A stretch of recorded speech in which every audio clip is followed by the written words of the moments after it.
Ayo turun udah. Turun bang dulu. Hah? Hei, Turun dulu.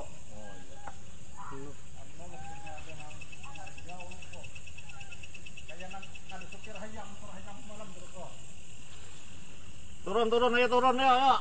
Doko lagi. Nah naik ya, nah. Lagi. Gugur, gugur. Turun dulu. Ada tuh bercampur. Allahu Akbar, Allahu Akbar.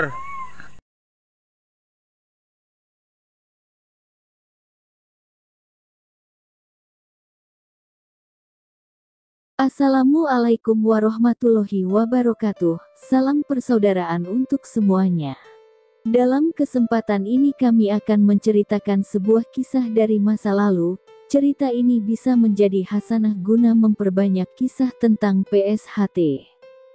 Kisah ini kami beri judul, kisah diangkatnya seseorang menjadi warga kehormatan dikarenakan kesurupan. Kisah ini berawal dari sebuah keluarga yang sederhana dengan kepala keluarga bernama Pak Eko dan istri bernama Ibu Siti. Keluarga mereka sama seperti keluarga yang lain, bersosial dan sederhana. Pak Eko yang telah lama disahkan menjadi warga PSHT, juga terlihat seperti layaknya masyarakat biasa saja pada umumnya. Beliau tidak neko-neko, tidak pernah membuat masalah dengan masyarakat di desanya. Pak Eko justru sangat sederhana dan penyayang kepada semua orang.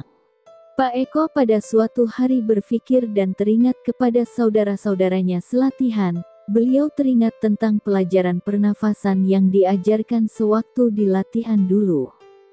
Beliau berpikir dan berkata dalam hati, mengapa aku tidak memperdalam ilmu ke-SH-an sedangkan aku sudah tidak latihan fisik lagi?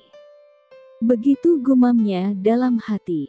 Seiring hari berganti hari, Pak Eko meluangkan waktunya untuk mengingat pelajaran ke-SH-an yang pernah diberikan pelatihnya dahulu. Beliau mengawalinya dengan memulai latihan pernafasan di kamar rumahnya, dengan irama tarik tahan dan hembuskan nafas, yang dahulu pernah diajarkan sewaktu latihan dulu. Selain itu Pak Eko juga seorang santri yang taat akan agamanya. Setelah berdoa untuk orang tuanya, beliau mengirim doa untuk leluhur PSHT dalam setiap selesai beribadah sholat.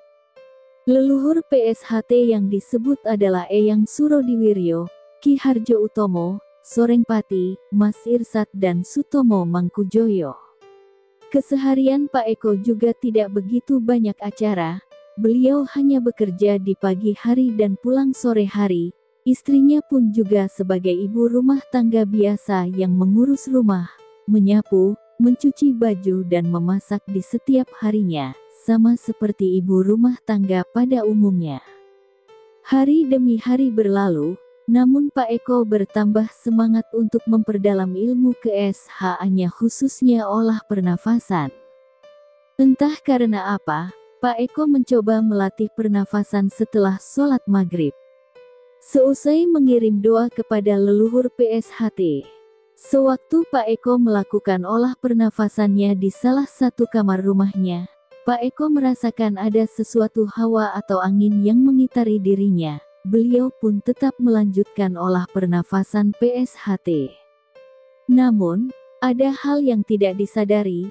Bu Siti masuk ke kamar di tempat Pak Eko melakukan pernafasan tanpa mengetuk pintu ataupun mengucap salam, dan tiba-tiba Bu Siti terjatuh dengan posisi merangkak, dan diam beberapa saat. Dan Pak Eko pun menyudahi pernafasannya, dan bertanya kepada Ibu Siti. "Sayang, kamu tidak apa-apa kan?" Yang semula Ibu Siti terdiam dengan posisi merangkak, tiba-tiba dia tertawa terbahak-bahak tanpa sebab. Pak Eko merasa panik dengan kejadian yang dia alami, sekaligus khawatir akan keselamatan istrinya karena kesurupan. Tapi kerasukan yang terjadi pada Bu Siti tidak teriak-teriak dan marah-marah, namun lebih banyak diam dan seringkali tertawa. Hal ini membuat Pak Eko bisa meminta bantuan kepada seseorang yang dianggap bisa untuk menyadarkan istrinya dari kerasukan. Pak Eko kemudian menghubungi salah seorang ustadz di desanya, yang dikira mampu untuk menyembuhkan kerasukan atau kesurupan tersebut. Beberapa menit kemudian setelah waktu Isya, Pak Ustadz pun datang dan langsung berbicara kepada Bu Siti, makhluk dari mana yang merasuki Bu Siti. Cepatlah pergi, kamu sudah mengganggu kami. Gertak Pak Ustadz kepada Bu Siti yang kerasukan. Bu Siti yang kerasukan pun menjawab sambil tertawa, hahaha, kau Ustadz dari panti asuhan bukan dari pondok pesantren, bagaimana bisa kamu mengusir aku, hahaha, sahut Bu Siti. Pak Eko dan Ustadz pun saling pandang seakan bingung dengan apa yang Bu Siti ucapkan kepada Pak Ustadz. Kemudian Pak Ustadz membaca ayat kursi yang dirasa mampu untuk mengusir yang merasuki Bu Siti. Namun, anehnya, dikala Pak Ustadz sedang membacakan ayat kursi, Bu Siti yang kerasukan bisa menirukan bacaan ayat kursi Pak Ustadz tersebut. Bahkan bacaan ayat kursi dari Pak Ustadz didahului oleh Bu Siti yang kerasukan. Mendadak Pak Ustadz pun menjadi takut dan berkata, "Hah, bagaimana mungkin kamu bisa menirukan bacaan ayat kursiku, sedangkan kamu bukanlah manusia?" Bu Siti yang kerasukan menjawab, "Bagaimana aku tidak bisa menirukanmu, sedangkan kamu hanya menghafal ayat kursi tanpa tahu artinya?" "Hahaha, dasar Ustadz panti asuhan," jawab Bu Siti yang kerasukan kepada Pak Ustadz. Lalu Pak Eko memberanikan diri untuk bertanya kepada Pak Ustadz, "Pak Ustadz, apa benar Bapak dari panti asuhan?" Pak Ustadz pun menjawab, "Iya, benar." Kemudian Bu Siti pun menyaut pembicaraan mereka. "Aku tahu saat dia masih bayi dititipkan seseorang ibu di panti asuhan, dan dia hanya membaca ilmu agama tanpa seorang guru. Hahaha," tawa Bu Siti yang kerasukan. Hal tersebut membuat Pak Eko semakin takut, karena yang merasuki istrinya lebih tahu cerita hidup seseorang beberapa puluh tahun yang lalu. Kemudian Pak Eko berinisiatif untuk menghubungi warga PSHT yang dianggap mampu untuk membantu menyembuhkan istrinya, yang ahli dalam ilmu metafisika.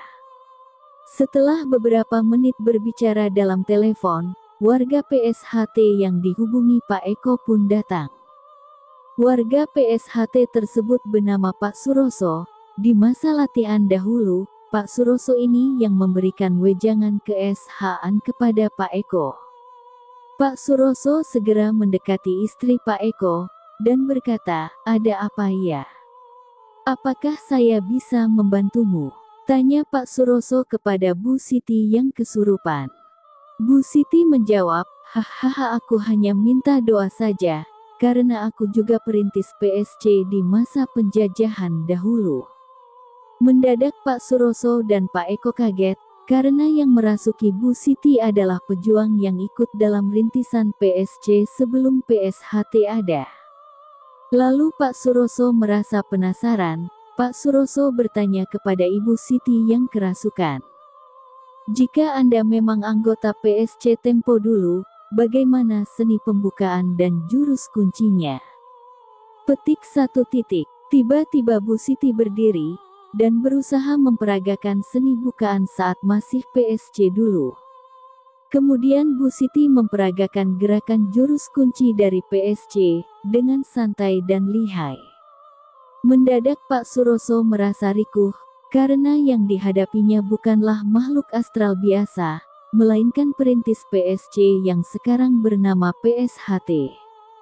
Kemudian Pak Suroso bertanya kepada Bu Siti, "Bagaimana agar Anda bisa meninggalkan tubuh Bu Siti?" Bu Siti menjawab, "Aku akan pergi dengan syarat. Doakan aku dengan nama semua perintis PSHT, dan aku ingin wanita ini diangkat menjadi warga PSHT, karena dia sudah ikut memperagakan jurus kunci PSHT." Pak Suroso dan Pak Eko pun saling pandang, dan mereka seraya berpikir keras karena bagaimana mungkin menjadi warga PSHT tanpa latihan. Lalu dengan kedekatannya Pak Suroso dengan tingkat 2 PSHT, maka Pak Suroso berani untuk mengabulkan permintaan Bu Siti. Pak Suroso berkata kepada Bu Siti yang kerasukan, "Baiklah, mungkin besok lusa atau 7 hari lagi Bu Siti akan diangkat menjadi warga kehormatan PSHT, maka silahkan keluar dari tubuh Ibu Siti." Bu Siti yang kerasukan menjawab, "Aku mempercayaimu, tapi apabila tidak dilaksanakan aku akan kembali lagi." Dengan mata yang memandang ke atas, tiba-tiba Bu Siti terkulai lemas. Pak Eko pun langsung sigap membopong tubuh istrinya ke dalam kamar, untuk beristirahat sembari menunggu Ibu Siti sehat kembali. Perhatian, kisah ini bertebaran dari mulut ke mulut. Kebenaran kisah ini hanya data PSHT pusat yang tahu, bisa juga pengesahan dilakukan tanpa data dengan ritual tersendiri.